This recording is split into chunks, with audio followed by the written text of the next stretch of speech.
Hello, everyone. I'm Pehel from cell group 141. Well, I'm wearing something too red. I feel so embarrassed. I want to disappear in a red hole. This jacket seemed okay outside, but in the church, it's too standing out. I thought I would take it off, but I'm nervous now and I can't be chilly as well, so I was just wearing it. And thankfully, a certain sister sitting nearby was also in a red jacket and said, "Is it too red?" And the sister next to her answered, "It's okay. That sister over there is wearing way more red." Well, as long as I gave courage to at least one person here, I think it's good. Um, a few weeks ago, Sister Yang Mi-young, who is also my friend, came up here and requested you a prayer, and that was beautiful. I was kind of envious of her, honestly, thinking, oh, she's leading her Christian life to the full, so she's found favor in the sight of God and she could stand up there. But then I got a phone call from the church that I got the chance to stand up here today. I thought, oh, even if I do not lead my life to the full, I can stand up here by the grace of God. In fact, I'm nervous now, and I was not such a good Christian, so I cannot share anything good today, but I'm going to share my story how I have preached gospel to my mom last year and the wisdom I got at the time, and I hope to make this 15 minutes meaningful to me as well as to you.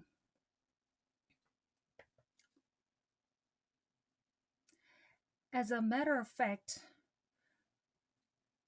I have been living with my father in law since I got married, and it was very hard.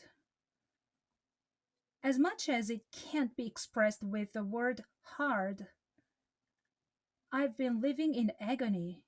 Others told me to move out, but it's complicated. I suppose God gave me that surrounding, so I've been in that situation, which caused me a spiritual depression. Other sisters in Working Moms Fellowship seem to be active, asking prayers, living in love, but my heart was being withered. I was committing wickedness like drinking water as much as I was even thinking, why am I living? Because living with my father in law caused a great deal of difficulty. And it got me thinking, oh, I'm a horrible person. Beyond that, it kept driving me to be obnoxious. I was completely drained of energy. Though Sisters in Working Moms Fellowship contacted me from time to time, my heart was not in it. But then it happened that God guided my mother to be saved last year, and that restored me. My soul has been withered, but the Lord delivered my mom, and that restored my soul, and I was being healed. Actually, my mom was like a wall of Jericho to me. For about 30 years since I was born again at the age of 14, my mom hated church so much. She didn't forbid me to go, but she herself didn't want to go. She was more of a Catholic, so there was something stuck in there. One day, I happened to listen to a sermon that was teaching how to break down the wall of Jericho in the book of Joshua, and I got a tip from it. Firstly, it was to march around the wall of Jericho every day diligently. Consistency was not what I had before. Like an event, when the Bible seminar came up, I called my mom and said, "Mom, let's listen to the Bible seminar." Of course, she refused. "Don't you dare push me." She was annoyed, and I was frustrated. Well, come to think of it, I have a friend who only calls me when she needs anything.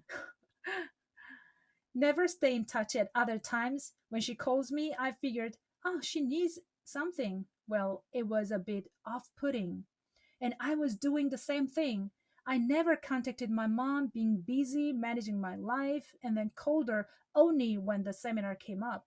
So I figured, oh, I shouldn't be that person. First, let's call her more often. That's what I can do. Making a phone call is how I can march around the wall of Jericho. I decided to call her every day, and I thought I needed to set the time to call her, and it had to be 9 to 9:20 every night because my mom always watches a TV show after dinner and the show finishes at 9 p.m. so it should be exactly 9. So I began to do it consistently. She seemed surprised at first, like, well, this is odd. But then it continued several months and almost a year. Now she got to wait for my call, like a habit. After this step went well, I could ask her to listen to the Bible seminar at the end of the conversation because I could say that one word, Mom, I hope you to listen to the word of God and go to heaven together with me. And I hang up the phone before I heard anything because I couldn't handle her refusal. And that kind of request was made every time I called. And as it continued, she didn't resist anymore, but roughly answered, well, all right, maybe. That rough answer was very precious to me. I was so happy to hear that. But since the time, things were just a bit standing still. Days were passing. I was still calling and talking. But now what? How do I take her to church? How do I arrange it? I had no idea how I could proceed. You know what? The next step was proceeded by God. He did it. My mom likes to go hiking on Mount Mudung, and she got an accident there. I was shocked at first, worried if anything serious happened to her, but she got an injury only on her legs that she could be in the state to listen to the word. Now that she couldn't move at all, I went to her every day and began to listen to the Bible seminar from that time on. It was a God given chance. And second tip was silence. The way to destroy the wall of Jericho was consistency and silence, while they were marching around.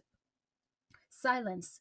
At first, I was so excited, saying, my mom is listening to the word. This is a miracle. And I went to her every day. Every day after work, I went to my parents, cooked dinner for them, and came back home by 10 p.m. I've done that over a month, and yet they couldn't get saved. In my eyes, their attitude to the word was not so attentive. Because things were not going according to my thought, I was stirred up. I blurted out. To be fair, sometimes my dad was even sleeping, not just dozing off, but sleeping with snoring while Bible seminar was going on. One time I got upset and said, Dad, this isn't right. How can you sleep with snoring while listening to the word of God? Well, zipping up my lips was a very hard to step to follow. But my sister, who is in Songjong Church, had a fellowship with me and told me on our way back from our parents, let's do as much as we can do. They're getting salvation is what the Lord does. What we can do is to get them to keep listening to the gospel. Even if they can't get salvation after listening to it, we shouldn't say anything. That is that is the scheme of Satan, I guess. So, continually in silence, we kept listening to the gospel over and over again. And my mother was finally saved as listening to the Bible seminar preached by Pastor Sol. I was so happy, but I guided her one more time to have a counseling with a pastor in Songjang Church and also with Pastor Che in our church. I was truly thankful and so delighted. And after that, my mother confessed me.